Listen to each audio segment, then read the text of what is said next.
There was women in this book. There was women who were giving birth, and in the middle of them giving birth, just like aren't pregnant anymore. Damn. Like the baby was fucking sucked out of their pussy into heaven. Oh man, God aborted the baby. Immaculate abortion. They weren't Immaculate abortion. Thanks for the TM, Shane.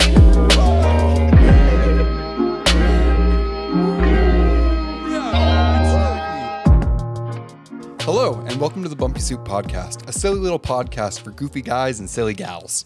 I'm Alec. I'm here today with Emily. Yodelay, yodelay, yodelay, hee-hoo. Shane. What's up? And Patrick. Yeehaw, partner. Yeah. Yeah, the wild Southwest. Yeah, kind of. Well, kind of. I guess it's Northwest. well, The northern Southwest. yeah, of course. Yeah. No, for sure. Patrick, how's it? I saw this dude post a map the other day where he was like labeling different parts of the country, and he put Idaho as Midwest. So What the fuck? I mean, Yeah. Midwest is definitely a misnomer. Yeah. You know, like they got to Ohio and they were like, this is like probably the middle of the West, right? And they're like, it just keeps going. Yeah. I mean, it's like mid-east. Yeah, it is Mid-East. Right, west. Yeah. It's like the Middle it's East not of even America. Mid-East. It's like north. It's like kind of at the like Midwest states are the states that like border Canada. They're like as north as you can go. Yeah. You've got west and you've got east, and then you have the secret third lateral direction, west. West. Yeah, exactly. Yeah. Yeah, no, for Yeah. real. It is kind of a trip, right? Like when you think of the Midwest. So like, because I'm not very well traveled, right?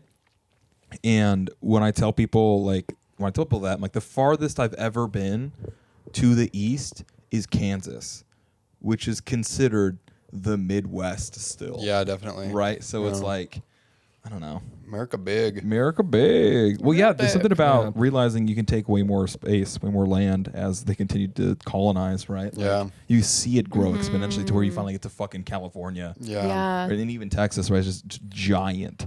Yeah.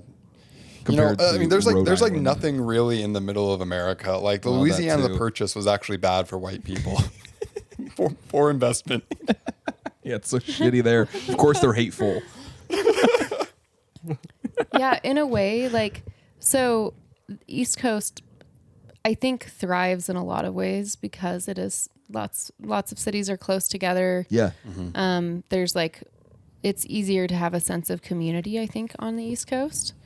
I think the like West expansion and just how you see the borders get farther and farther apart is kind of a testament to human greed. Yeah, you see the states And just then get like larger going and larger. for gold, right? Yeah. Yeah. Even counties too. If you look at county maps, the counties in the western states are also fucking huge in Yeah. comparison. Totally. Yeah, they just thought that it was going to be like that's that much space over, and just like as they went, it was like oh shit, and just Right. keep expanding and expanding. Yeah. You know? I mean, you could Yeah. fit most of the 13 colonies in Utah. Yeah, absolutely. I remember looking at a map as a wee lad, as a boy, and thinking like Rhode Island is the size of Washington County. Yeah. And like I don't know if it actually is or not, but I'm not going to look it up because I still feel like it probably is. I don't know if it's Yeah. it's pretty small, and yeah. Yeah. So Utah is bigger than England and is almost as big as England and Scotland together. Wow. it is really crazy, Yeah. man. When you look at like travel in United States and just like, you know, anywhere else in the world, you can go through different countries, right? And it's like even to get Right. from, you know, St. George to one of the coastlines is like a 6-hour drive, Yeah. right? But in like Europe, you would go through an entire country and a half at that point. Yeah. Like, I mean, Yeah. you know, I remember when we were talking to Delta Sleep when they toured, and they were Oh, just yeah. talking about like how much further the drives are here. Yeah. Like as a band that tries to tour, you know, even compared to like out east, you know, they drive an hour and a half. They drive 2 hours to get to the next major city. You have to drive 6 hours to get anywhere notable around Yeah. here. Yeah. And it makes touring so much more difficult. Okay, I got something. Okay. Rhode Island square mileage, Yeah. 1,214 square miles. Okay. Utah County is 2,142. Holy shit. So Holy about fuck. twice. Wow. I'm gonna. Kind of twice. Take that, Rhode Island. I'm gonna. Holy fuck. I'm gonna Photoshop a map that I'm gonna put right here. Family Guy ain't shit. That's all I heard. Yeah. There's more roads in Utah County than there are in Rhode Island. Yeah. Rhode Island's pretty cool, though, I think. Is Rhode Island even an island? No. No. No. Well, what does road mean though? Right, in the context of how it's spelled. Probably a last name. Right. It's got to be, I guess. Yeah. So. I feel, roads. yeah. Like a piano. Yeah, oh yeah. It's named after the pianos. Wait, go ahead. That's it. That's all I got. There's a bunch of natural pianos. Yeah. Oh, yeah. Fuck. That's exactly what I was going to say. Fuck. Sorry, Patrick. Yeah. Yeah. So the name. This state was named by Dutch explorer Adrian Block. He named it Root Island, meaning red island, in reference to the red clay that lined the shore. Interesting. Oh, okay. But it wasn't an island. Red Island. Oh. Yeah. Well, I don't know. You know, settlers, they're kind of just fucking stupid, you know? That's true. They just got off the Right. ship, probably They get have like things wrong a malaria, lot. starving. Who knows? Scurvy. Stumbling around, naming Yeah. things islands. Yeah. They probably got off like, well, it can't be that big. Can't be that big. It can't be that big, right? Clearly an island. Yeah. This ends somewhere. There's got to be water on the other side. So what's everyone been up to this week? A little bit of books, nothing too notable. I did read or listen to Left Behind, which is about the Rapture. Oh, like the Christian novel? Well, unfortunately, yes. Wow. Because I was recommended it by someone who I wouldn't consider super religious. And like, yeah, it's a cool book. It's like, it's about the rapture or whatever. Okay, sick, let's check it out. And so I'm listening to this book, and I finished it in like a day or two. It's a pretty quick listen. And I'm talking with a buddy about it, and we make the realization, like, this sounds like church propaganda or like Christian propaganda, right? And it's like fuck you, it might be. I'm gonna finish the book and then I'll take a look after, because if I find out in the middle of this book, I'm not gonna fucking finish this book, right? And I want to finish it, so I finished it. Whatever. Immediately after I finished it, look it up, and yeah, the authors are considered inspirational Christian writers, and so it absolutely is like fucking Christian propaganda. Why did that person recommend it to you? Like, was there anything interesting about it? I mean, like, it is a cool book, but the thing that sucks is that, like, the whole thing is that, like, is it or isn't it about the rapture, right? But then you, like, have any subtext of, like, oh, these are Christian writers. Yeah. And, like, yes, all of a sudden that's it's kind of meaningless. right. It's like, that's yeah. okay, cool. So I read 7 more books already knowing the entire story now. Yeah. So that was kind of a letdown. It was a cool book. It was written in 1995. So wait, so is the Rapture like actually Christian canon? Yeah, it's the book of I think so. The book of Revelations Okay, so talks about it. because there's the I- second coming and stuff. Yeah. But the rapture is the like God impregnating Mary, right? No, Is that what it is? No, it's the second coming of Jesus, and it's like the apocalypse. So the idea is that all of the true Christians, like God-fearing Christians and like good Christians, immediately are beamed up to heaven, just like that, right? Yep. And then over the next 7 years, there's going to be a rise of the Antichrist and a bunch of like different trials and tribulations and like famine and war and earthquakes and a bunch of like apocalyptic shit and That people is who die. such a scary like idea Yeah. to base your entire life around. For sure. Yeah. Well, I mean, It really is. It yeah. really is. Yeah.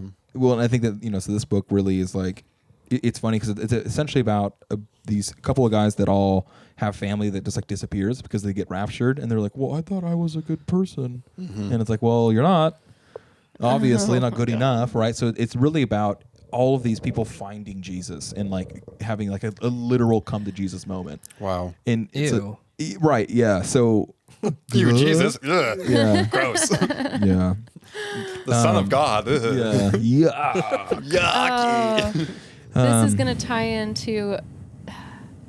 So It is, yeah. this is going to tie into our watch of the week a little bit, Yeah. but there's a Cunk on Earth episode about Christianity, I think, or religion. And she says, she starts that episode off with something really funny about, she calls him Mr. Jesus Christ. Or something.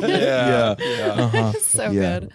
Anyway. But yeah, no, so it's really just about a couple of guys like having like a literal come to Jesus moment and becoming Christian essentially. Well, what happens afterwards? Like, does the earth, like, does it, there's lava and like, does it break apart and it's all terrible? Or is it just like the same, but people are gone? So essentially what happens is all the good Christians go away, right? And it's just people that weren't good Christians. So some pause. There we go. We were waiting going. for that. Yeah. So, so what happens is like, How did a cat get there's in like there? two main characters that are there. It's like a world famous writer. His name Buck Williams, and then there's a pilot, like a commercial pilot, captain, or whatever. And it's about those guys essentially finding Jesus. And so what's implied, because I'm not going to read the other fucking 6 books. I already know the story of the rapture and the second coming and everything. So what's supposed to happen based off the book of Revelations, and then also has been implied inside of this series, is that the first thing that's going to happen is everyone's going to get raptured, and then there's going to be like a 3-month to 6-month period where there is the rise of the Antichrist. And the Antichrist is distinguished by the fact that it's like someone who's a false peacekeeper, right? So someone who is like advocating for peace and love and things, but like it's all fake, so that he can then take over the world essentially, right? One world government, new world order. And John Lennon, yeah. Imagine all the people. So, and they get raptured. So the fucking.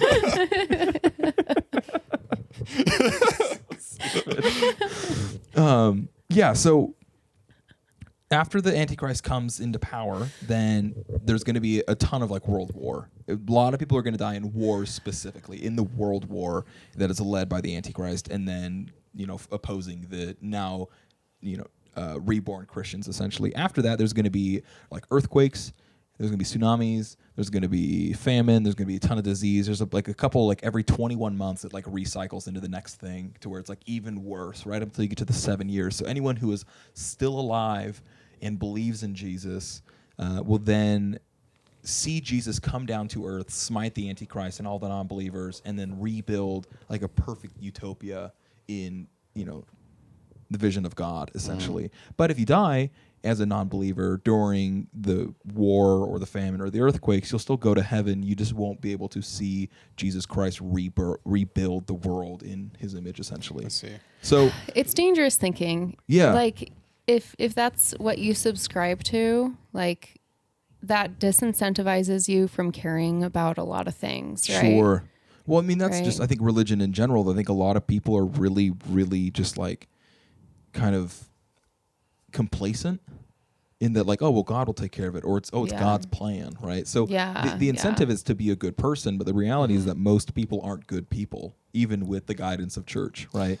Yeah, so wait, so you said that there's gonna be like wars and there's gonna be like famine Yeah. and all this. That's already happened. Sure. So theory, the rapture did happen like years ago, And almost nobody. and almost no one. There's just no good people. Yeah. So Yeah, Christ was like, "You're coming up," and there's like Yeah. 7. Right. Yeah. It would be all the babies and children, because babies and Oh, children I have not see. committed sin, right? Until you're okay. 8 years old and you can be baptized or whatever. Right? Wait, is that true in other religions? Well, it's true in Christianity, specifically in this 8 years book. old is like an important age for non-Mormon Christians. I'm pretty sure it's like don't around then, right? So all children and babies, and even like unborn babies. There was women in this book. There was women who were giving birth, and in the middle of them giving birth, just like aren't pregnant anymore. Damn. Like the baby was fucking sucked out of their pussy into heaven. Oh man, God aborted the baby. Immaculate They abortion. weren't good. Immaculate abortion. Holy shit. Thanks for the tee up, Shane. Oh man. Yeah, man, exactly. Which is like kind of cool. The other thing that's really great is the amount of pastors that did not go to heaven during yeah? the rapture, and it's like, okay, so is that That's embarrassing. like a nod to the fact that there's a lot of like child predator pastors, or was it more that like there was people that needed to stay in order to help teach, the lessons of Christ and things like that, and someone had to stay behind to give those lessons? right? And I love the idea that it's like, oh no, it's like these writers are Christian, but also aware of like the evilness inside of the church. Yeah. I would prefer that personally. Yeah. So, I don't know. Anyway, Interesting stuff. Yeah, wow. Yeah, immaculate abortions fucking rocks. That might be the name of the It has episode. to be the name of the episode. Absolutely, so it good, does. yeah. What have you been up to this week, baby? I learned a language. I mean, Alec. Oh. Oh Yeah. my gosh. What Yeah, language? you did. I could talk forever about this, but I'll try and keep it brief. So this is a spoiler warning for anyone who wants to play the game TUNIC. Okay. So the game, I played this game called TUNIC, and actually, it's this cool game. It's like an action adventure game. You play like this kind of like Fox adventure thing. It's a kind of Zelda clone. Cool. Kind of Dark Souls-y a little bit. But you kind of go around it's a adventures. lot cuter than Dark Souls. It's very cute. Yeah, it's very cute. It has like cool, like cartoony, You're a little fox geometric sort of with a sword. Little Okay, fox cool. with a sword. And the like one of the kind of, I don't know if gimmick's the right word, but kind of one of the cool mechanics of it is that as you're going around this island there's no dialogue, anything like that. But when you pick up these pages, and the pages that you pick up are pages of the game manual, like the video game manual, like what you would get in the front of the box or whatever. What the fuck? Like for Okay. an NES or Super NES or whatever. Very fun. Okay. It's really cool. So Yeah. but you pick them up and it's like, you pick up one page and so you get like half of one page and half of the other, right? Because they're Right. supposed to be kind of open. So you get like one half of the controls page and then the other half like telling you how to dodge. And then you pick up another page that's like several pages later in the manual and it's like a map for an area that you're in and then a map that you have no idea about where you're at. Yeah, of and you course. pick up these things throughout the entire game. Okay. And throughout it, like it will have like certain major words written in English. Like it'll say like maybe dodge, or it'll say like overworld or something. Okay. But most of it's written in this kind of like nonsense language that just looks like glyphs and like it doesn't mean anything. Okay. So as you get through this this game, there's some really cool, like the end game, there's these really, really cool puzzles that end up coming out, kind of related to the manual, but just in the world as a whole. Yeah. But in order to figure out these later game puzzles, you realize that this is a language that you can actually interpret. Okay. And it uses, it's I don't know if it's a complicated system. Okay. But it uses kind of it has like a kind of a hexagon shape. Okay. And there's like the outside of the hexagon shape and then the interior that basically connects the corners of it and like the line down the middle. Yeah. And how the language ends up kind of breaking down is that each character kind of has two parts to it, the interior and the exterior. And the interior is consonant sounds and the exterior is vowel sounds. Yeah. Cool. Okay. And so, there's no like real strong tie about what they are, but what it means is that it's not like this represents O, this represents E. It represents oo or or or that sort of stuff. And Right. the inside is a k or j or like different sounds like that. Okay. Yeah. Interesting. And so you end up, I ended up spending a whole weekend. Like after we recorded, me and Morgan hung out and we solved like one of these more end puzzles. And the next day he left and I just spent the entire day learning how to read this and Fun. Okay. interpreting it Yeah. and using it to figure out different riddles and stuff. And so, I ended up accidentally somehow learning a language. So what's the language called? I don't think it has a name. It's TUNIC language. Huh. TUNIC developers. What's the language called? Andrew Scholdice. What is it? Did you figure out the last puzzle yet? No, I think I know what it is, but I haven't actually put it in yet, and I'll save that for, the two We'll have a people that listen to follow-up. this. Yeah. Nice. All right. Spoilers are over. if those were spoilers. Yeah. For sure. While Alec was solving language puzzles, I went to New York for a work trip, which was fun. Nice. And I went to Connecticut, so it was about 50% business, 50% pleasure. It was really fun. Yep. Sick. But flying out to the East Coast and back, it takes a really long time. Yeah. It was like 2 full days of travel. Even But flying still too. yeah, That's crazy. I did get a really weird message from my boss, which I'm like a little bit nervous about. Yeah. It was like you up. No. It was actually just one of the puzzles from the fucking game. It was written in this language. Fucking Zodiac killer style, dude. No, it was like, emergency, please buy these gift cards and mail them to. No. That's like a really common phishing tactic that you have to look My out boss for. is a Nigerian prince. Yeah, what the fuck? That's awesome. No. Congratulations. She messaged me and she was like, do you know what it's time for? It's time for Supreme 60 Seconds of Soccer. Wow. The setup. Woo! 60 seconds of soccer. If you haven't noticed, Supreme is not here. Aqua Supreme, We lack a Supreme. is working on a term paper that has to get done tonight. So We're going to spend the next 60 seconds talking on soccer. So, hey, Google, set a timer for 60 seconds.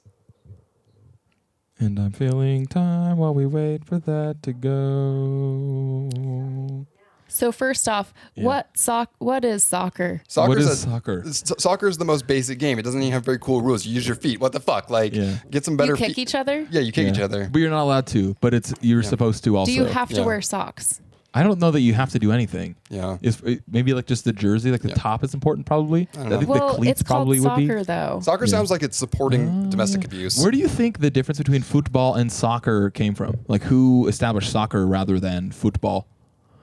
Anti-racists, according to Aqua. Anti-racist? He said that calling soccer football, Football is like racist. inappropriate, right? Yeah. Yeah. But then you also referenced the fact that British people call it football instead. So it's, I don't know. Is Max the expert on soccer though? No, comparatively, yes. Yeah. As far as anyone in this room, absolutely. Well, maybe we can look up how soccer originated. I think I might have a guess. Is it like an Aztec or Mayan game? Well, yeah, but I mean, if it The- was Yeah, like called, you've seen El Dorado. Yeah, right? that's how I know. Is Yeah. because of shut the fuck up. Stop. Hey, Patrick, do you have any anti-soccer sentiments that you want to voice right now? No, I mean, no. Okay. I'm pro bald managers.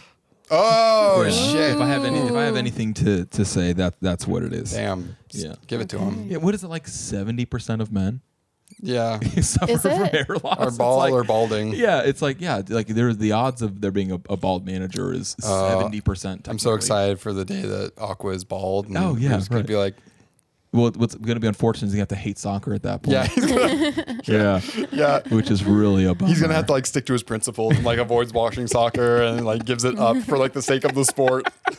Yeah, start buying gosh. wigs so he can watch it and Yeah. not feel bad about it. Yeah. Yeah, that'd be cool. I think getting a really sick hairpiece to Okay. make up for the fact that you're bald would be really cool. there is this TikTok Okay. creator Yeah. who Is bald? her specialty is gluing hair pieces onto men who are suffering from hair loss. Oh, I've seen And one video. She makes them like really. I think Elisa actually told me about this. Yeah. They're so entertaining, and she does such a good job. Yeah. And these guys look. It really makes a difference. It really makes a difference, and it's so Unfortunately. like heartwarming. Yeah. But yeah, Thanks for stopping being bald. I'll need to find her like username and stuff, and we can put it Yeah. on the screen or Okay. in the show notes or something. Somewhere. Yeah. There we go. Yeah. You have the magic finger. Yeah, and post effects. Yes. I got Pomeo Po. Put me up. Whoa. Adobo. Adobe. Yeah. Adobo. I feel like if I were to lose my hair, so at some point I probably will, right? I doubt that I'm a 30%er. I would love to be, but I don't think that I would be. And especially like with my family and lineage and things. And my plan at that point is to make sure that my body is heavily tattooed enough that I can just tattoo my head. And that's the plan once the hair goes away. Do you have any Assuming ideas it for ever does. tattoos you want to put on your head? Well, I probably would go something the American traditional. I'm Okay. not entirely like sure. a Confederate flag. Yeah, Southwest, So like a Southern bullet going down the back. Southern American traditional. Yeah. No, I think that I'd probably just do like some roses and shit like that. Maybe I'd do it all black work. I'm not sure yet. It kind You of could depends make on what a the rest of my flower body looks like. crown. Yeah, right. With like Yeah. American traditional like flowers, I think it'd be kind of sick. Yeah, that'd be cool. I don't know. We'll see. I want to tattoo my face eventually, but it's like, what the fuck do I even get that's worth putting on my face? A little Right. white ink. It'd be fun. Maybe just the word bitch. Nice. It'd be cool. What are the class? Timeless, right? Yeah. Yeah. Yeah, but only in white ink, like the what's it called? The black light ink. Oh yeah. So when you go to a rave, it just comes up. And you're, oh Bitch, shit! yeah, I forgot yeah. about this. Yeah. I think it'd be fun. I could even like shave my eyebrows and tattoo my eyebrows and then let it grow back out again. Yeah. Something, but Yeah. yeah. Patrick, do you have any tattoo ideas that you haven't gotten yet? Yeah, there's a few. I want to get one of Bandit. That'd be sick. Yeah. Sweet baby Yeah, that would boy. be pretty sick. I've thought about getting one for my second birthday. Getting a purple You're a little late there, star-shaped bud. balloon. Hang on, you wanted this I didn't hear the tattoo joke. on your second birthday? I said you're a little late. To get a tattoo for your second birthday. Yeah. Yeah, I know, You're man. like 23 years late. Yeah. Hang on, what was the tattoo though? I missed that. A purple star-shaped balloon. Oh, okay. You know what? That's fun. Do you want to tell us about your second birthday? Yeah, why not? So I was 2, obviously. So Yeah. I don't remember a whole lot. I had an aunt who I just really liked hanging out with, and she smoked cigarettes. So yeah. I would go outside That's and hang probably out why you with liked her hanging while out she with her. smoked. Yeah, you had a nicotine little addiction nicotine as a fucking 2-year-old. Gotta go get my fix from Auntie. That's sick. Yeah, no, it's like I can't explain why I loved her so much. I think it was just really because she got me fucking toasted. Yeah. But yeah, so I had this purple star-shaped balloon, and it was tied around my wrist, and I didn't really like understand because I was 2. I didn't understand that being tied to my wrist is what was keeping it like attached to me, really. And I was like, this is uncomfortable, and I just untied it, and it floated away. Right. And then I just threw a huge fit, and I was way upset. And that's basically the whole story. Wow. What's the Yeah. metaphorical significance of that? Do you think? Of what? Of like believing that this, like not realizing that this thing was tied to you until you would let it go. Oh, I don't know. I think I was just dumb.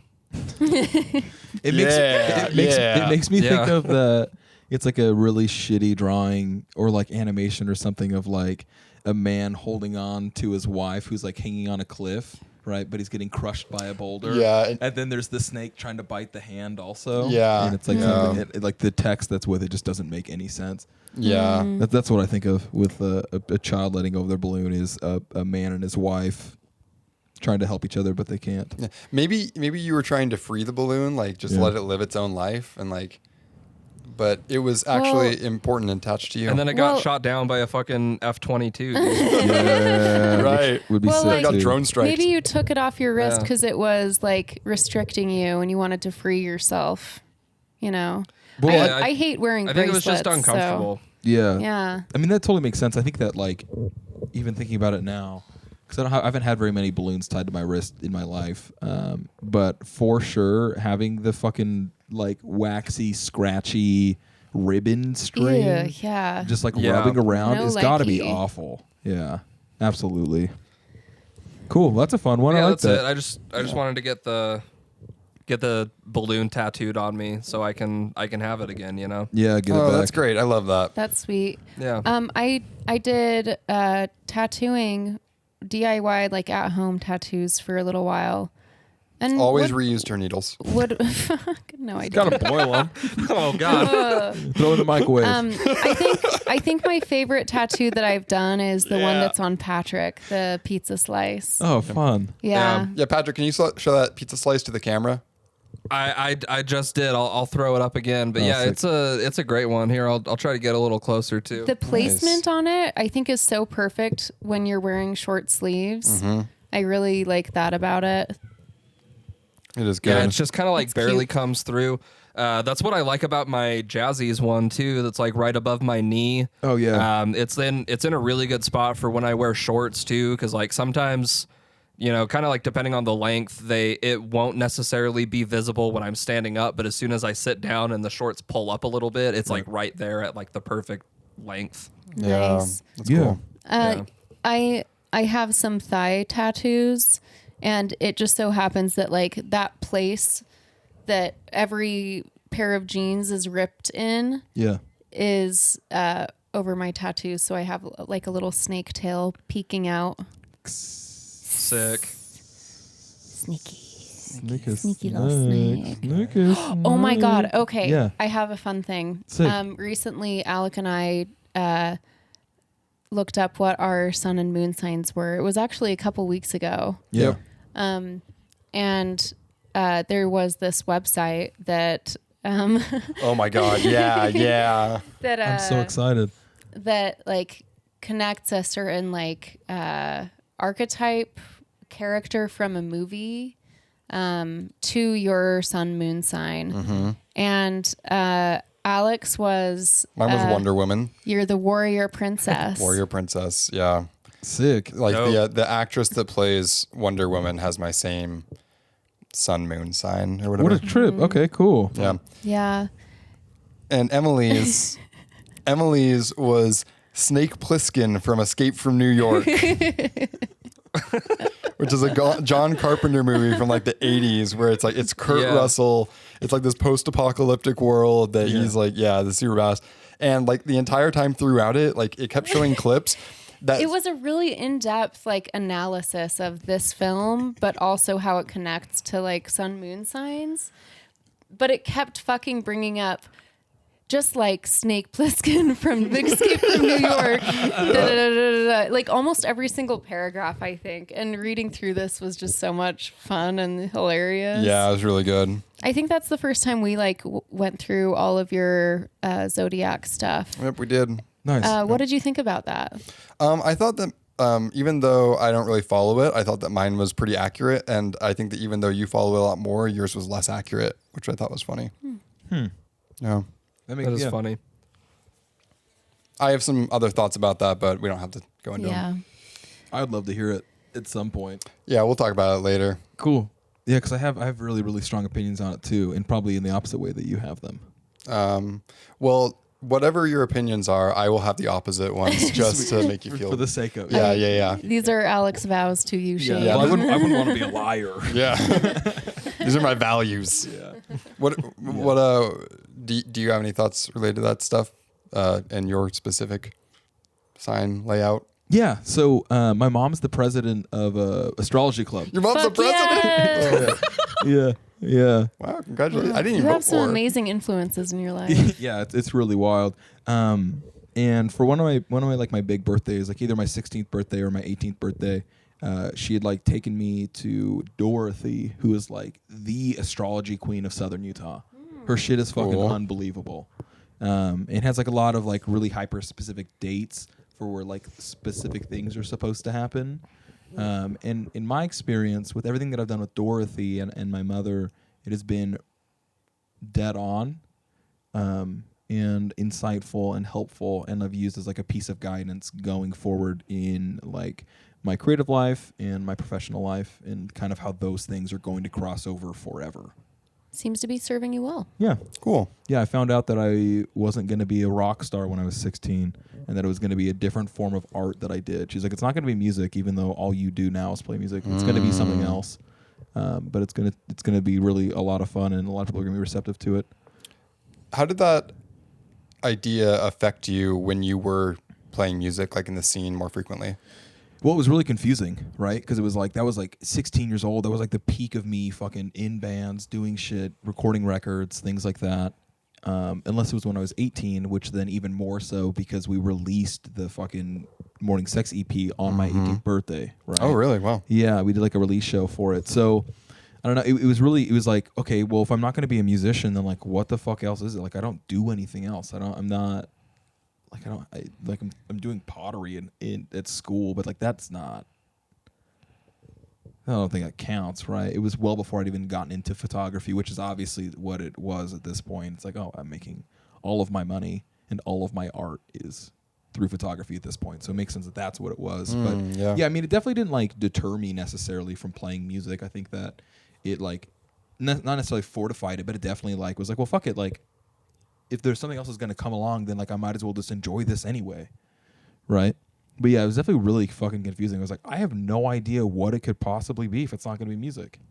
That's the only thing I'd done, the only thing I'd cared about, the only thing I'd loved for like I mean, either 7 or 9 years, depending on when I got that reading. Wow. So when you're raised in the Mormon church, the equivalent to getting your astrology is your patriarchal blessing. Yeah. Yeah. Yeah. Yeah. Yeah. What if during a patriarchal I would blessing he's argue like, that your patriarchal blessing is way less accurate than your zodiac. What do you think? I'm just imagining that during the patriarchal blessing he's like, you're not going to be a rock star, Yeah. but you are going to go on a mission, and like opens one eye to like check to make sure you're paying attention. Yeah, right.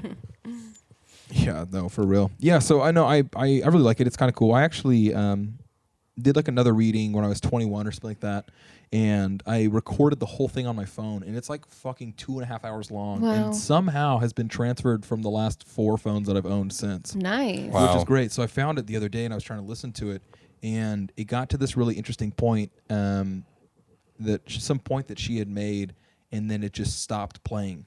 Like it wouldn't let me go further. Okay, well then I'm gonna take that as a sign to like maybe really seriously consider what she just said. Otherwise, Interesting. I don't know. So yeah. Patrick, Yeah. I'm curious to hear if you have like insights or stories or thoughts around this topic. No, not really. It's not something I've ever super been into. Deja really is. I think like the first week that we started hanging out, she just randomly asked me like what time of day I was born. And I was like, that's kind of Classic. that's kind of a weird thing to just ask me. And then she told me later it has something to do with all that stuff. Yeah.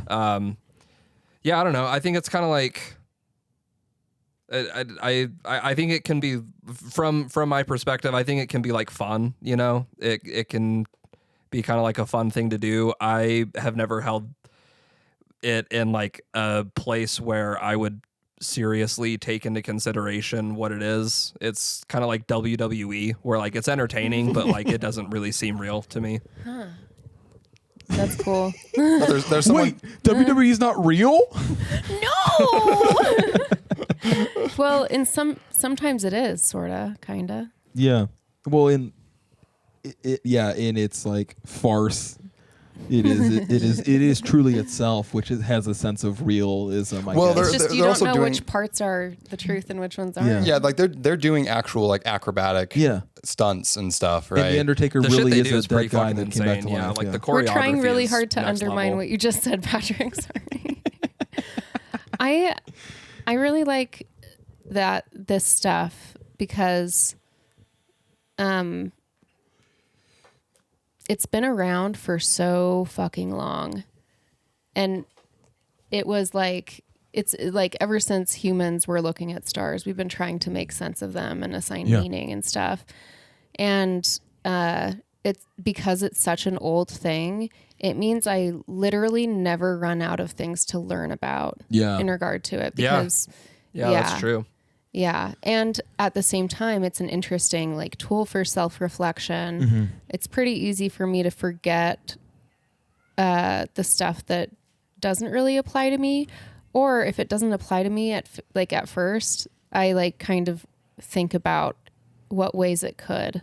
Sure. Right. Yeah. That reminds me of this one time. It was Alex's friend Jameson. We were hanging out with him, and he busted out like these tarot cards, which is another thing that I really don't think that anyone can tell you your future, especially a guy who is like just doing like reading tarot cards that he got from Barnes and Noble. That just doesn't really feel legit at all. But it was really fun in the sense that he was doing it, and it's like what you just said, Emily, where it just kind of like makes you self-reflect a little bit, and you do find little pieces in it where even if it doesn't sound like it makes sense, you can try to think about it and kind of force yourself to be like, okay, but how can that make sense?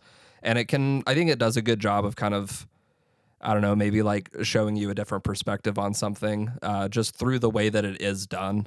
Mm-hmm. Yeah, it gives you opportunities to reflect on certain aspects of the human experience that you relate Right. to. Yeah. Or like if I Right, read yeah, something and I like strongly Go ahead. disagree with Yeah. in like anything I read about like my stuff or someone I know's stuff, like if I get like a ugh feeling, it's fun to like interrogate why, Yeah. you know? Why did that come up? It's very therapy adjacent For sure. me at least. Right. I think it can be really useful for a lot of people for sure. Well, so I mean, the big thing, like, because I'm into astrology and I'm into tarot as well. The main difference between astrology and tarot is that a lot of astrology, once you get deep enough, like with this woman Dorothy, who has had so much experience reading charts and understanding them, it's like legitimate guidance, right? And for me, in my experience with astrology, it was like perfectly planned out, and everything that was supposed to happen has happened. And like everything is exactly what she said it was going to be, right? There could be some subconscious, like maybe push towards those things now that I know that they're supposed to be there, right? But with tarot, and my experience with tarot, and I think most experiences with tarot, especially if you're doing it for yourself, is that a lot of it has to be intuition based or like guided by intuition. So if you're not a super intuitive person, you're going to have a really shitty experience with it, or like a poor, or just like a non-experience, right? So you have to be kind of like self-aware enough to really think about like what this means to you, while also like not overthinking it and just taking it as it comes, sort of. And so I think that like someone who's really bad at astrology versus someone who's really bad at tarot, you have a better experience with tarot just because it's like more about you rather than what somebody's telling you. Whereas with astrology, it seems like, in my experience, like I couldn't get all of the things that Dorothy told me out of it in the way that I could get what I get out of tarot, right? So, yeah. Woo-woo hour. Yeah. It's fun. It definitely can take up a lot of time.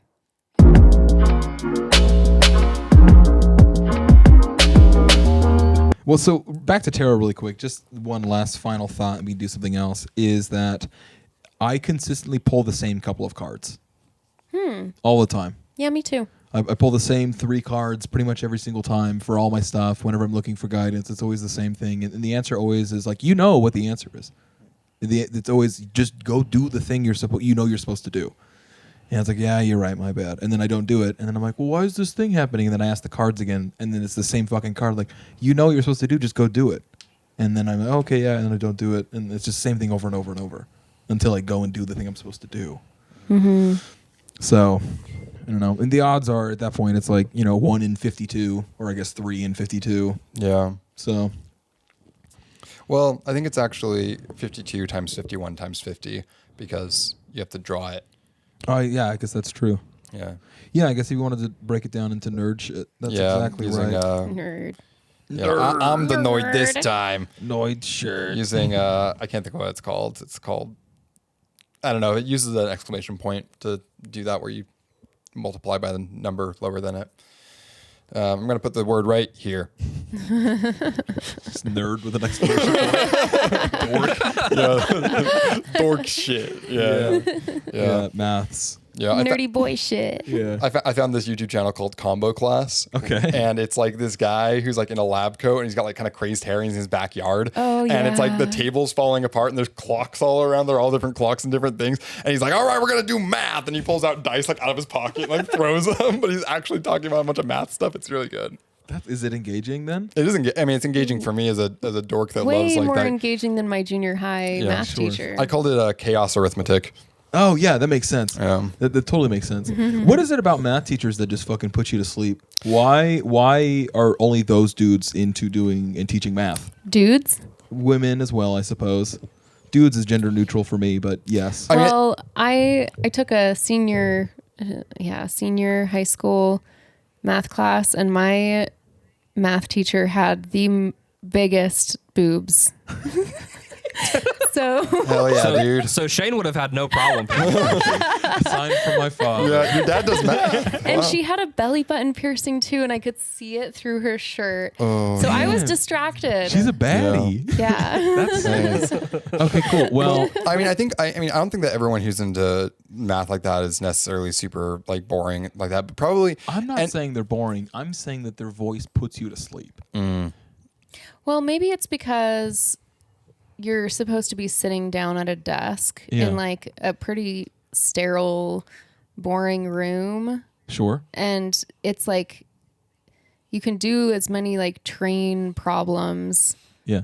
as you want to, but like there's still there was a disconnect for me between like real life problems. It's like, Okay. what if you like brought a question to your teacher about like a real life thing that you're curious about, and then you figured it out with your I teacher, mean, I think right? that I think that might be a little bit of a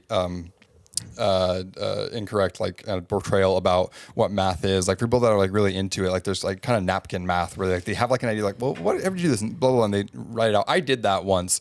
I took Adderall and tried to fall asleep, and I ended up just doing a bunch of math stuff, and I figured out like how to do that. No, I'm not brain. smart. I'm stupid, but in a useless in a way. smart way. I'm useless- not saying any of this is wrong. I'm saying that people who Why is teach it boring? math. No, I'm not even saying that. I'm saying that people who teach math, their voices specifically will put you to sleep, even if they're not teaching math. Outside in the real world, why is it those people with the voices that put you to sleep? I mean, teaching okay, math are you also? basing that off of like your teachers that you had in Yeah, high all school? fucking 10 of them. Okay, Was so it- I mean, so that's like those was it high math school teachers math teachers. specifically? What's that? Was it math teachers? Yeah, and like I was interested in math. I actually loved math, right? That was the thing. So it was frustrating for me to have these people with these voices that would fucking put you to Yeah. sleep trying to teach something that I was excited about. Well, you're working right? off of a subset of people that are into math, so you already get like that kind of group of people, but then also people that got into math, but not far enough that they could teach college level, but had to teach like high school or junior high level, onto something. and then did it Right. in St. George, Utah. And then it's also the people who like are able and desperate enough to take a salary that low. Sure. Yeah, Yeah. fuck that too. Yeah. I'm gonna. So you're saying that it's just the world has beat them down to just Maybe- like a monotone fucking drone. of Yeah, a I mean, their voice. life is my horrible, sense of you know? misery in Yeah. math classes was me like absorbing some of their misery. Yeah. You know? I mean, like- psychic damage. yeah. yeah, like The imagine. psychic damage of math class. Imagine if you, as like a like musician, Yeah. had to teach scales, Yeah. and that's all you taught Yeah. for 8 years Yeah. to like fucking there was a 14-year-olds that don't give a curriculum. shit. That Right. yeah, and like Yeah. you're like really into like And deeper I math. and I go home and I'm hungry. Yes, but you're like stoked about like deeper questions of math, like the ways that it goes and like all that cool stuff that ends up afterwards. But you have to teach this basic level stuff to kids that don't give a shit, that think that it's boring, but you're like, it's Yeah. not boring. It's just Yeah. we're talking about the boring stuff so we can get to the exciting stuff. Yeah. yeah.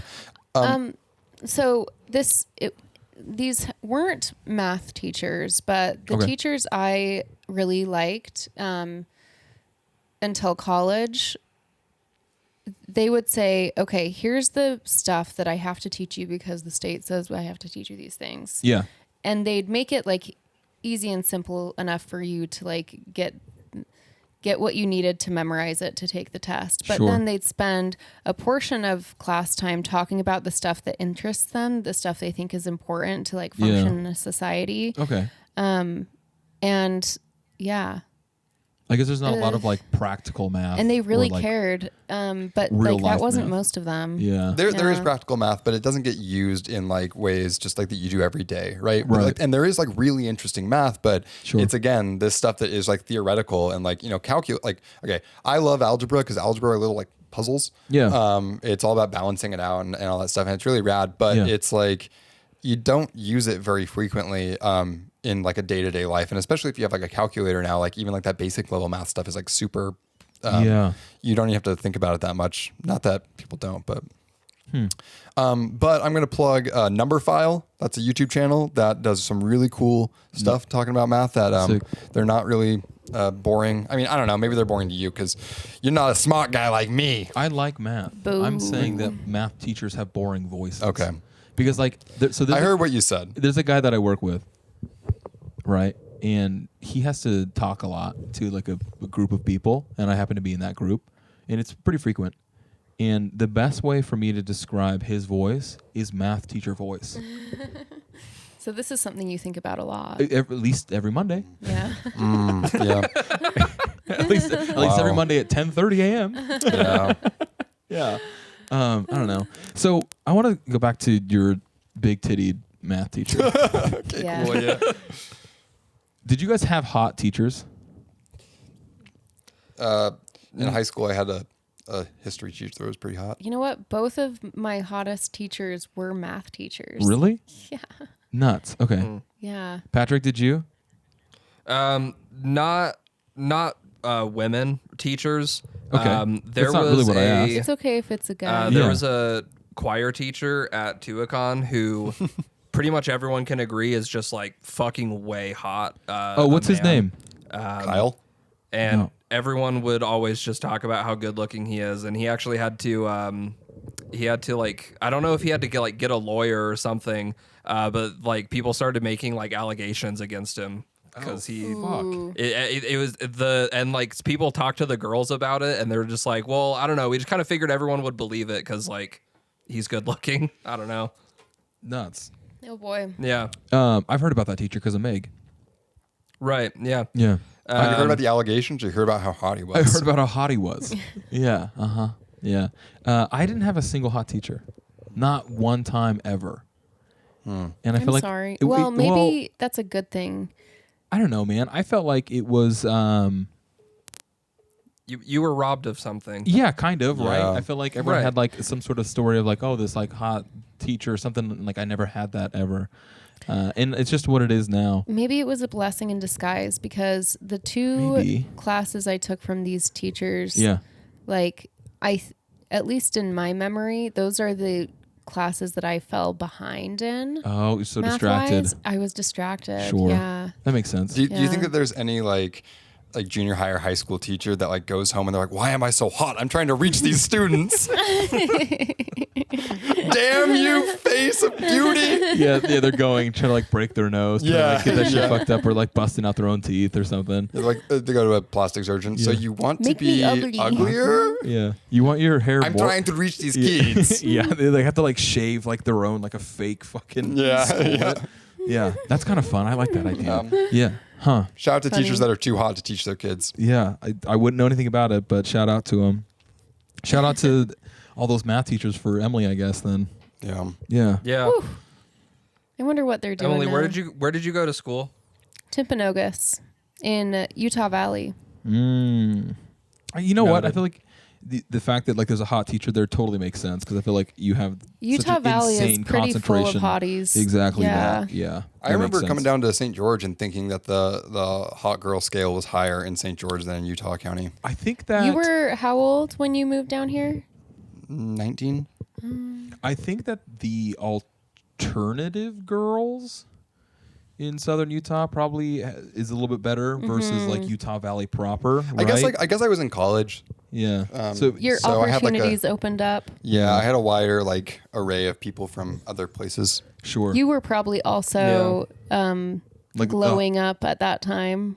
like a hot new guy too. Yeah. No, nope. No? No. I have a ID from college, and Yeah. I look like I'm 12. Like I legit look like I'm 12. I was 19 years old. Yeah. Yeah. It was. I had a hard time. Nice. I looked exactly like this when I was 19, except my mustache was really thin. That was the difference. It's really filled out. Yeah, I think so. Mm-hmm. Yeah. Looks good. Yeah. Thanks. It's Yeah, I had the pretty benefit bushy. from the beard. Sure. How do you guys feel about mustache-less beards? I think it says something about character in a way that I can't quite put my finger on. Not in a good or a bad way, but just like It does say something. yeah. Patrick? I think it. I agree that it does say something, and I think I know what it is, and I think it shows an attention and like a care more than having a beard does, because with a beard you kind of just let it go, Sure. and not to say that you don't keep up at it, but like you just let everything grow. But with just having a mustache, it's like I'm letting this grow, but not letting this grow, and so I think it's more There's intentionality. having a mustache is more proactive in a Yeah. sense, I think. Well, so I said a mustache-less beard. So beard, It no kind mustache. of works the same way though, Oh, if you Amish, think about right? it. Yeah, the Amish style. Yeah, yeah. Name like. Can you think of anybody that has that? That's like Abraham Lincoln. That's true. he's kind of like Amish. It kind of looks like he could be. Yeah, like he like He's Amish. Amish. Amish, yeah. Everyone before like the 1900s was Amish, like not on purpose, Yeah. involuntarily yeah, like- Amish. I've known Diet Amish. That's a band name for a 16-year-old out there. Amish. No, Yeah. involuntarily Amish. Yeah, that's good too. I think it's all fair. I think you guys are exactly right. It's saying something, whether it's good or bad, but it is saying something. I hate the look personally. I hate it so much. I feel like Yeah, a mustache-less beard. It's it doesn't really make sense. I don't think it doesn't. Yeah. It's always so weird to me, and what I have found with the two people that I know that have worn them is that they want facial hair, and their partner wants facial hair on them as well, but they don't like kissing a mustache. And so the happy medium essentially is like, well, if you want to have facial hair but you don't want to kiss a mustache, there's only one thing you can do, and that is shave your mustache. That's the unhappiest medium I've ever heard of. That is 100% really the sad. worst option. Yeah. Well, the other thought then is that like, abuse? I don't know, man. Is it coercion? Manipulation. It could be coercion, sure. Yeah. Yeah, I'm gonna fucking kill myself. I'm gonna kill myself if you have a mustache. I die every time you have a mustache. Yeah, every time you have a mustache. Yeah. I don't know. And so, like, I guess it like technically is like it is a what's the word? You know, like an agreement at that point. But it Yeah. is for sure the worst option. A sad absolutely. compromise. And honestly, too, like just switch lips. Everyone's sad. Yeah. Just kiss her top lip or the The bottom lip. or Honestly, whatever, like right? if you keep your mustache like trim, Yeah, I don't know, like clean. yeah, Yeah, yeah. I don't know. Well, hey, you know what all this mustache-less beard talk is making me think of? The watch of the week. The watch of the week. Watch. Can I go Watch it. pee? Yes. Go on and watch it. Okay, we're never mind. We're going to take a break after I make that introduction. Hey DJ, watch that shit.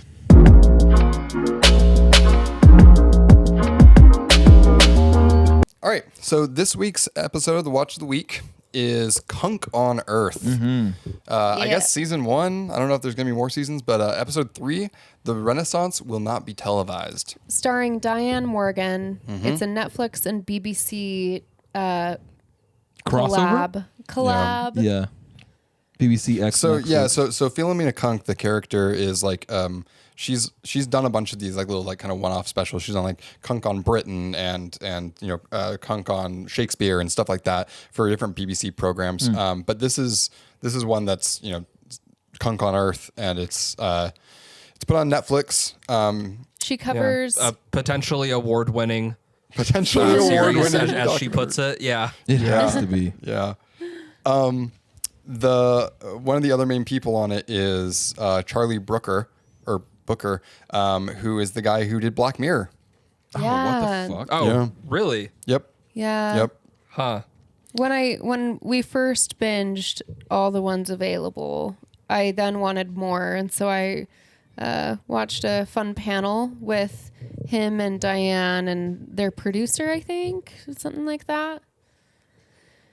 And yeah, it's really fun to hear. I don't know, a little talk more about it. behind the scenes and stuff.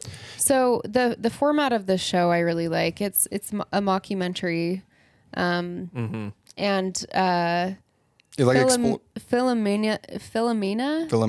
Philomena Cunk is the host of this mockumentary and goes and talks to experts, so usually academics in a specific field about different topics. Different topics, different specialties like philosophy, Yeah. music, history, yada yada yada.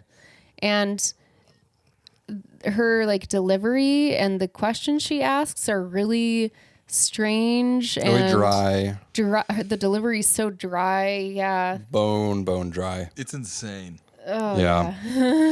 Deadpan. I fucking love when she's looking at the drawing of like the man that Leonardo da Vinci Vitruvian Man? used for like figuring out like how to draw like proportions, like everything right. And she's like, so did he mean to like leave the little bits out? And the girl is just like, yeah, I think so. And she's just like, it's a bit rude, isn't it? Like, I don't- Yeah, and then she's like, look at it. yeah.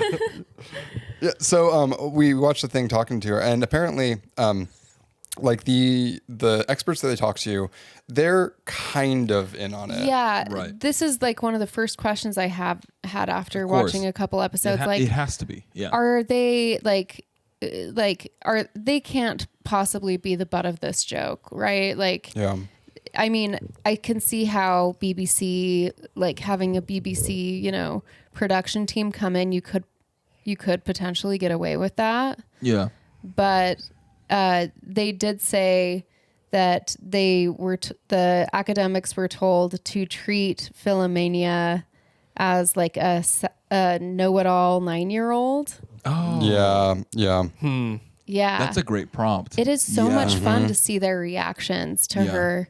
Like, and I'm sure there were moments where they like kind of break and like laugh at her responses and There has stuff. to be. There's got to be. I want to find bloopers of Yeah. this actually. For sure. I think in like the 5th episode, one of the last ones, one of the girls that she's interviewing, I think it's a woman, like she starts laughing and like you can kind of tell that she knows exactly what's happening more than the other people seem to really know what's going on. Yeah, it's honestly impressive how much the people stick to it for the most part. Yeah. The right? composure. Yeah. So much composure. Yeah, when like the what's it called? She asks him, she's like, so the Renaissance, was that a sauce? And the guy's just like, well, I'm not predominantly a sauce expert. Yeah. Oh. I'm not a culinary kind of dude. Yeah. Yeah. A couple ones that are standing out to me are the Beethoven section. Oh my god. Oh my gosh. That was the best one of the episode for sure. So funny. And then the other one, the philosophy academic professor, his name's Douglas Headley. She brings him back for some other ones, doesn't she? Yeah. So I think what they do is that they interviewed these people and they just got a bunch of questions for across the episodes, and then they cut them to what they needed to go to. And his reactions are like, I don't know. He ends up turning her questions into like bigger questions about, he's doing his job really well. Yeah. He's almost like encouraging her train of thought because it like is thought at all. And this is like a something I really like about this is like this character is approaching history as a literal like sassy little 9-year-old, right? And like it's framed that way, and she's asking like these ridiculous questions. Like she's got some of the details right, but then there's this one big thing that's missing or she has completely wrong. And it leads you down a completely different train of thought. Yeah. Like I'm thinking about the guillotine situation, like the assumption that you stay alive after your head is chopped off. And the worst part is like landing in the wicker you basket. You just Because the disappear wicker out of the basket is public due scratchy. to like embarrassment. Yeah, right. Yeah. Exactly. I loved when she was talking about Galileo and how he was kind of like mocked in his time and he wasn't respected.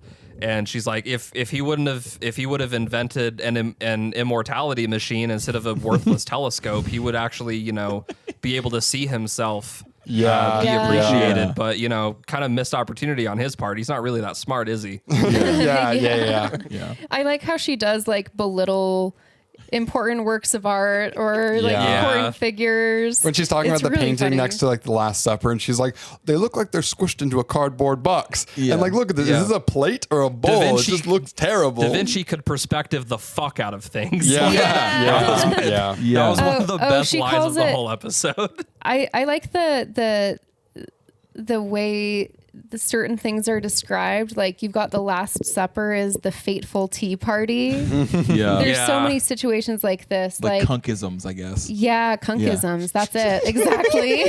Straight white supergroup is the founding fathers. Yeah. Yeah. The George Washington, the founding that one daddies. was so good. Yeah. The founding daddies. Founding daddies is so I think that my favorite joke in it though is when she's talking about the French Revolution, and she's like King Louis or something the third, and his identical wives Marie Antoinette. Yeah, that was I a lost great my one. shit Yeah. Oh my god, the first time we watched that. such a good joke. So one of my favorite lines, and I have notes this time around, because it was so fucking funny. Yeah. I don't want. There's not a lot to talk about production wise, so I have other stuff to talk about. The reference to you can even see the veins to get his Yes. stone blood into his stone his hand. statue blood or something. Statue Yeah. blood. Yeah, I loved that. It's so good. like, yeah, really like that one a lot. Yep. And then her just fucking talking shit on the birth of Venus. Oh Yeah. yeah. Talking about I found a neck. mistake. Yeah. Is this an accurate depiction of what the birth of Venus was? Like it was a real event that took place? Yeah. Yeah. I like how he said goddess too. Yeah, right. Yeah. And then another question I had was how much of the jokes are real and how much are riffed? How much of that do you think she is just like fucking letting it go, letting it rip? From what I've listened to and seen in like BTS things, Yeah. I think there's some stuff she has planned out ahead of time. Okay. But I think so. The academics have no idea what she's going to ask except about this general topic, right? So their Sure. reactions are legit, except they are kind of in on it. Right. But she doesn't know how they're going to answer back to her. Right. At which point she has like maybe 3 or 4. It's like playing D&D in a way, right? You don't know what the characters are going to do. So you have to have like a couple things planned or be really comfortable with improvising. Yeah, just like quick on her feet. Yeah. I think it makes sense that it would be a blend of both, right? I think in the end, like it really would make sense that it's both. Go ahead, Patrick. Sorry. No. You go ahead really quick. The last thing that I have to say about funny stuff was the knows how to perspective the fuck out of things, right? I love that. And the line right after that was it looks like you could go in and betray Jesus yourself. Yeah. And I really, really like that one a lot Yeah. as So well. good. Yeah. That was clever. I think there was like 3 or 4 times in this episode where I just started laughing really hard to myself, and that like Da Vinci knew how to perspective the fuck out of things was that got me so hard. That was so fucking good. It just like it caught me off guard. It really catches you off guard. Another one of the ones that I really liked is when they're in Florence. And she's like, we're in Florence, but the locals here call it Florenzia to try to confuse the tourists and make them not come here. Yeah. We were able to find it, though, because we have a British map. Like, that was another one of the ones that I thought was really good. Yeah. There's like just such a good sort of like comedic perspective on it. Yes, Yeah. there is. Yeah. It's like taking a childlike perspective on things, I think. Well, Meg made the comment. It's almost like if you just took someone with the current like American education system and had them interview people, right? That it's like Oh my God. that's like what it feels like. It's like someone who like had learned this at some point, but only remembers certain pieces of it. Yeah. Yeah. And like almost kind of And yeah. and is like extremely confident and has no shame. Right. Yes. Yeah. Yep. Exactly. So I really love the personal anecdotes that Philomena puts into this, like her friend Paul getting into all sorts of trouble. Mushrooms. And then her ex-boyfriend Sean yeah. comes up a lot, and then her aunt Carol that gets into like that like joins a cult or something. yeah, it's getting Yeah. investigated. has a spiritual awakening. Yeah. Right. I think it's also cool how they actually do cover the topics pretty well. You end up kind of learning something. Yeah. Yeah, definitely, which is cool. And I mean, obviously, like, kind of the overarching point, right? Like, it is supposed to be funny, but I think that like it really is supposed to be informative, and it is to some degree. I think it's Oh, Michelangelo's David. He has pupils like a Furby.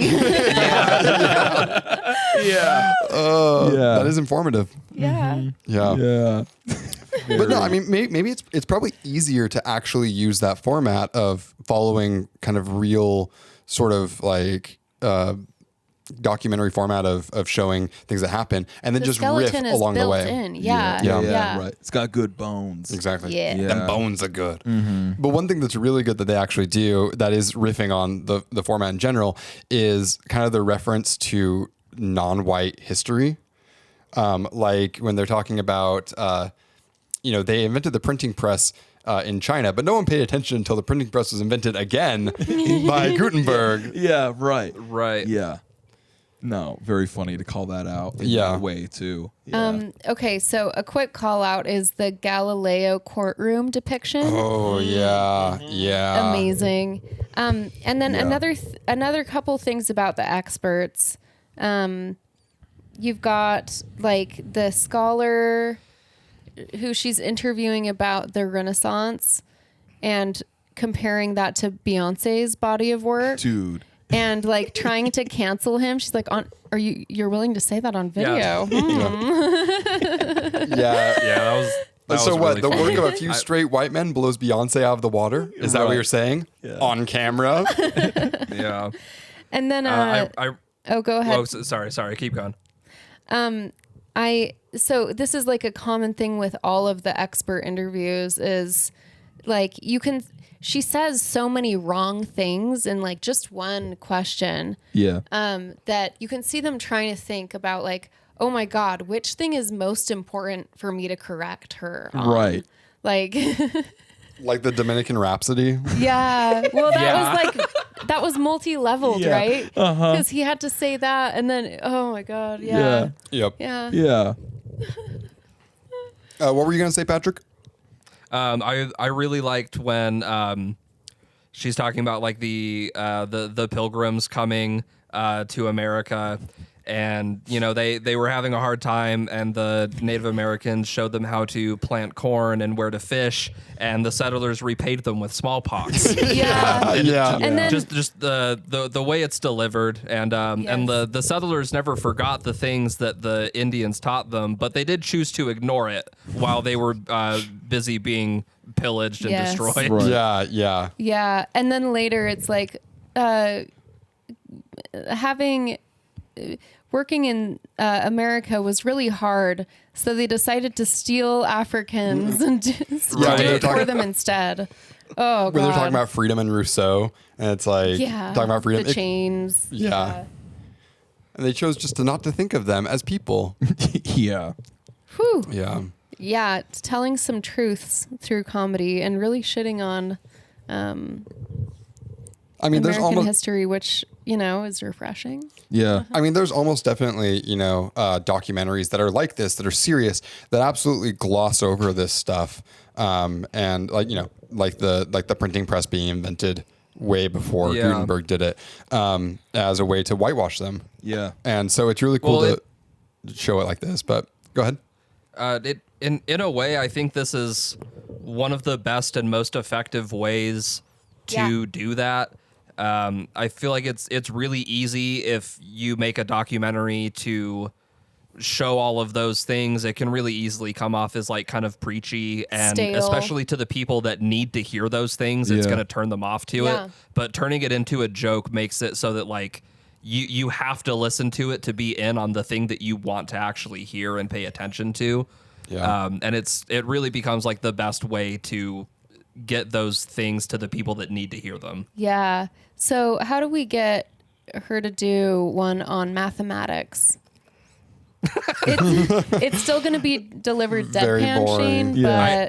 but I think she just needs to get like a really good plastic surgeon, get some really nice, tasteful double, triple D's on No, there, and then I then I think can't- Shane will be all about it. Yeah. and a belly button your piercing. win is my loss. And a belly button piercing, yeah. I have a type.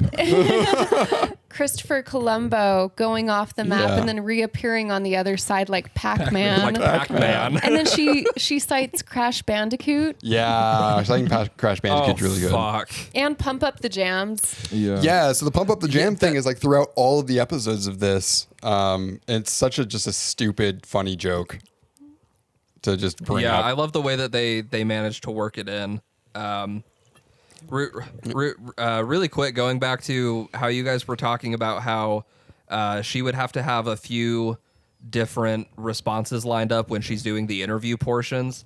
One of the ones that I thought was really interesting that made me think about how I know for sure that she just like couldn't think of what to say back to this, and she almost just like says that to you, the audience. She like asks someone a question, and I think it's the sauce guy, and he's like, "Oh, I don't really know much about sauces." Yes. Yeah. And then she kind of just like sits there for a second and like looks back at the camera, and she's like, looks at we might her have to rethink producers. this whole interview. Like, Yeah. like she, Yeah. like IRL, she doesn't really know what to say next to be funny, and so she's like, "Fuck, okay, I guess I'll just say that I don't know what to say, and I'll try to make that funny." Yeah. Yeah. One of the times that the interviewer doesn't know, or the interviewee doesn't know what to say, is when she's like talking about the guillotine and talking about like Elon Musk, and Oh she's my like, gosh. "Should Elon Musk create an electronic guillotine so he can chop off his own head before the mob comes to get him?" So she's like suggesting he just KM himself. Yeah, The interviewee is like, "You seem to know more about that than I do." It's just a very like they knew that would do well with their audience. Yeah. Like it's very relevant right now, and Speaking of the guillotine part, she says like it's the most humane way to decapitate someone in front of a jeering crowd. And then she's like, and then you feed a royal into you it. feed a royal, yeah. That's like maybe there's so many good parts of this episode, but I think the whole guillotine part was my favorite, just because it's this one fact of like very big factual, error that she makes, right? That you stay alive after your head is chopped off, and like treating it like a humane way to cut someone's head off. And and then she's so like, good. and then the king disappeared from public sight because he was no longer employable. Yeah. in any other line of work. Yeah. Yeah. I was gonna go to the Beethoven interview. Oh Yes, god. Yeah. go for it. That was my favorite part of the whole thing. Just how it starts off with him having like a full-sized horse stuck in his face. Yeah. Sorry, I misphrased that. Was he good at music? But the whole like da-da-da-dum thing, and she's like, Yeah. it's just one word over and over. Like, is he having to dig at his audience? Like, that whole fucking interview was so fucking funny to me. Yeah, It and really was. he's like, despite enjoying great success from his pointless tunes. Yeah. Yeah. Right, because there's no words. Yeah, of course. Yeah, and then there's like the Beethoven thing, which is like I thought that was kind of stupid. it was kind of stupid, but what I really loved was at the end when it's playing the music and like she's standing there, kind of like doing her weird half smile thing. It's kind of a dance too. Yeah. Oh my, she's just so fucking good at the expressions. Like, Yeah. oh, it's Like good. near the beginning, there's this part where she's walking down some stairs and she's The like B-roll, Yeah, right? it's B-roll, and she like walks past and she kind of like looks at the camera, like looks away and like looks all uncomfortable and awkward. And then the next shot, she's sitting there reading a book and she's like supposed to be looking like she's reading, but she's kind of like looking off. She's to the looking side. really bored reading Play-Doh. And then she's like, "Oh shit!"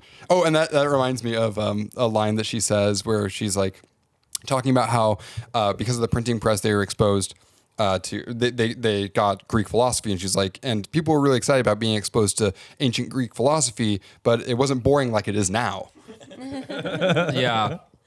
It's like back then, the only things you could do was be tortured, get the plague. So comparatively, reading Greek philosophy wasn't boring. Yeah. It's such a stupid joke, but it's delivered so well that I had to write it down. Yeah. She says something like, what the world was about to undergo the Renaissance, known as the Renaissance. Yeah. Like, what the fuck? Yeah. Oh, sorry. And like on that topic, she's like saying it's the 1400s, not now, but back in the 1400s. Yeah. Oh, fuck. Yeah. That was so good. Yeah. Are there any other mockumentaries that you guys know about that you like? I mean, documentary What now is pretty good. Documentary now is really good. Yeah. And they cover, I can't remember what it was called, but there was one that had this girl in it, Diane Morgan, and it was kind of like interviewing people, and they were all like famous actors, but they were pretending to be like Trump supporters or something. It was I almost didn't like how like in your face it was about how just like, oh, Republicans stupid kind of a thing. It was just a really like dunking on conservatives mockumentary thing. But this girl was in it and she was really funny, and like Hugh Grant was in it, and like Piers Morgan was in it, and it seemed like Piers Morgan didn't know that he was, because he actually is like a conservative, but obviously not like an American conservative. And it seems like he didn't really know that the whole thing was supposed to be trying to make him look dumb. And that was the part that I thought was actually really funny. Yeah, that's good. That reminds me of, did you guys ever see the Borat sequel? No. Oh my God. Bruno?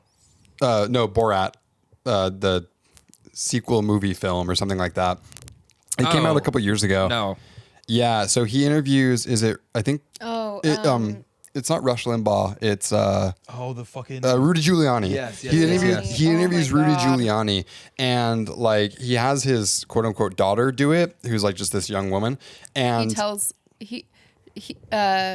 Borat tells Giuliani that she's like a 15-year-old or something. yeah. And he like tries to hook up with her, or is she a journalist? I'm trying to remember. Yeah, she's a journalist in it, but she is like canonically 15 or 16. She's a teenager, and then he like tries to go and have sex with her in the back room, and Sacha Baron Cohen has to come in and like stop him. But like they get it all on video. It's really, really damning. Yeah. Is that a mockumentary though? Is that what it's classified as? I don't know if that's technically a mockumentary. I mean, it kind of would be, right? Because it's like, it's a fake, but it's not. I don't know. Yeah. I don't think it is. I think it's a fictional person, like a fake character, almost making a real real world. documentary about nothing important. Yeah. I don't know. I think the second Borat was important. I mean, it has him when he dresses up and he goes and does like the Obama, what you gonna do? Infect him with the Wuhan flu. Like this which is a banger, why I you know? fucking love comedy so much, is the like truth that emerges when you're like stepping outside of your comfort zone, when you're like it kind of exposing certain parts of culture or humanity. Comedy can save Sacha the Baron world. Cohen does it so well, and Cunk on Earth does it too, except Cunk on with Earth does kind it of a really well. different style. Yeah. Yeah. Definitely. Yeah. A couple production notes. I think that it looks really good. I think the layout of like, you know, the way that things are lit for the interviews makes sense. You get the nice wide with both, and then the essentially over the shoulder shots, right? Mm-hmm. The thing that really stood out to me was the like follow track shots where she's like walking towards the camera and the camera's having to walk backwards at the same time. And the thing that I really liked about that, and it wasn't so much in this episode, but in a lot of them, she's like walking on shit that's hard to walk on. Yeah. It's like a through the bit- forest. It's like a running bit that she's like walking over like rocks and shit. Yeah. Like, almost like kind of like tripping a little bit. And my first thought was like the fucking first AD that had to pull focus for that probably had a terrible time. It was probably so Yeah. goddamn hard to Yeah. have to pull focus for that, because it's like she's so uneven and like unsteady, and like the pace isn't very consistent. So like the camera operator obviously has to like keep her in frame and pull and you know whatever, but then like the guy who's pulling focus on that, I can't imagine that it was fun. So Yeah. it was not in this episode, but there is one about, was it medieval times, where she's imagining a night in like one of these castles in Scotland or yes, something. Right, that whole sequence. And she Holy fucking shit, yeah. imagines the whole thing. And I can't remember if there are sound effects or she's doing the There- sound there's effects. sound effects. Yeah, yeah. But it's literally a one shot. Yep. And she's Yeah. like running around this room. Like, it's fucking crazy. Yeah. Like, she's really, really talented on She top is. of like being funny and, you know, yeah. yeah. Yeah, it's really impressive. Ugh. Well, that's all the time that I got. So I think So this much is Hey, it. well, you know what? Cunk it up. Cunk it up. Cunk Cunk it it up. up. Cunk it up. Cunk up the jams. What should we name Cunk this up the episode? jams. Bro. Immaculate abortion, I thought. Yeah, immaculate abortion, I think, is still the top Oh. row. That- It's not related to Cunk on Earth, but it's really funny, but it is a little bit heavy. immaculate Cunk abortion. Oh my God. Oh, hang on. What if we did Cunk up the jams? Because we've been talking about pump up the jams, like bump up the jams. That's another thing I appreciate about I guess this we could is, just say cunk it up. How about we bump up the jams, guys? Let's bump it up. Let's bump up those Yeah. jams. Let's cunk it up. yeah. Yeah, I like Cunk up the jams. Yeah, I think that's great. All right. And we'll just save that immaculate abortion for we can clip it for promotion. the watchers. Yeah. For real. Fuck, Cool. that's gonna do some numbers. I hope so. Cool. All right. Hey, well, thank you so much for watching. Thanks for watching or listening. Yeah, thank you, everyone. We'll see you later. Bye. Bye-bye. Bye now. Bye, Bye. everyone. Bye.